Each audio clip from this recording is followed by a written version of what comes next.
Miguel, we were at the Emirates on Tuesday night. It was absolutely rocking. But Declan Rice, what a moment for him. In the history books now. Yeah. 2 incredible free kicks. Oh, yeah, with the context making it all this more special, given he never scored a free kick in his career. But I thought there was something really interesting about that as well, especially with the way, I mean, he very much kind of tapped into the feeling of Arsenal on the night of just making it happen, where the set-piece coach, Nicholas Jover, was telling him to cross it. And he just decided, well, I'm going to have a go. Yeah. But there's something interesting there. I do want, have we got into a little bit of a world now where, because teams are so stats-based now, that they've forgotten the value of a direct free kick. For me, there's almost nothing better in football. See one curling it, and especially one like Rice's second in particular. Yeah. I think it was Saka who said, if you feel it, go for it, or something like that. What was your take? It was too far out for Odegaard. Yeah. You know, he's got the dink, he's not got the whip with pace, and probably Saka as well. So if anyone's going to take it, we've seen Declan's crossing from corners and wide free kicks. You know, he's got that whip. When you're so far out, you can get the ball up and down with pace. I mean, that just stayed up, didn't it? I mean, the second one was just incredible. It took the net off, and the first one was brilliant, stayed outside of the post.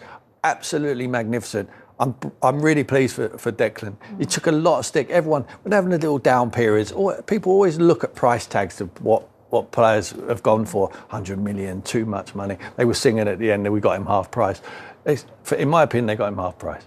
He is an absolute diamond. He's a manager's dream, because not only because he scores goals like that, because he leaves nothing on the pitch. He gives everything every single minute of every game, and he tries to help teammates get better. For me, he's a model professional and a top draw England captain of the future. Yeah, leader in that team as well. Tim, now, seeing those free kicks got us thinking about you and your career. Now, Opta says you've not ever scored a direct free kick in the Premier League officially. We're going to give this one to you, though. Just check this out. Anyone can do it, yeah? Oh, yeah. I left it for the biggest game of all, which is a home game. There's Ginola there, like, just stops the ball. Just get off, David. Let someone with the ability to be able to do that. Just stop. All I want you to do is put your foot on the ball, and I just whipped it in the corner. That ended up being the winning goal in the game when we beat Arsenal, which is obviously the biggest game of the season for Tottenham. Can we carry on talking about this? Do you want me to elaborate a little? No, we're okay. You can tell us from a managerial perspective, if you are Mikel Arteta, do you just rest everybody against Brentford?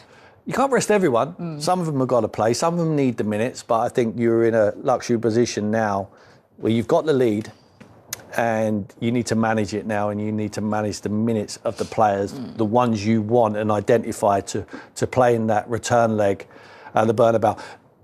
Let's face it, there's a lot of smiles. Everyone's celebrating. It's half time. Yeah. If there's any team in the world football who can turn this around, it will be Real Madrid. I don't think they will do it. I think Arsenal are good enough to fend them off. But there is one team, and that is the team in white who they play next midweek. So don't hold your breath. So last week against Everton, Mikel Arteta made 5 changes ahead with the Real Madrid game obviously in mind. Do you expect him to rest a number of players again, as Tim has said now? And who would you definitely not start against Brentford? I think unless you want to give Saka a few minutes just to keep the rhythm going, I wouldn't start him, because he's just coming back. Obviously, the Madrid game was his first start. Yeah. I mean, I wonder do you arrest Saliba, just because with the defence situation, he's so important. Because obviously they lost Gabriel, Calafiori was injured, and and given that this is going to be a rearguard action in this game, you want him in top condition. Although Saliba's probably the sort of player who wants to play every game as well. He does want to, but sometimes as a manager you have to tell him, you know what's important here.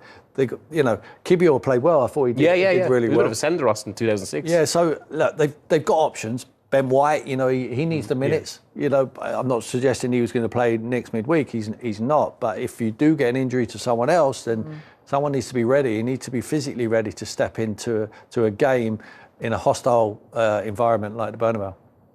Imagine if he rests 5 players once again and they drop points against Brentford like they did against Everton last week, and then Liverpool lose like they did last week. That's the risk? I think we're talking about Arsenal fans here now. They would totally understand whatever the manager's got to do. I think when you get a result like that against Real Madrid, the holders of the Champions League, I think you have to realise, and You have to check. You have to trust. You have to trust the manager's decisions on whatever decisions he's trying to make. I understand what you're saying, but I just think it's gone. Yeah. I think that ship has sailed now. I think it is Liverpool's title. I'm not sure that Liverpool won't drop any more points. They will drop points, but they won't drop enough for them to be able to win it. So trust the manager, trust the process. That's what Mikel's been telling us for a few years. But look at Mourinho as well. I mean, there was a bit like, not that there was kind of concern about him, but he was suddenly the surprise option to step in for Havertz. Yeah. And now he's actually another you might consider resting on Saturday because he's essential up front. Yeah.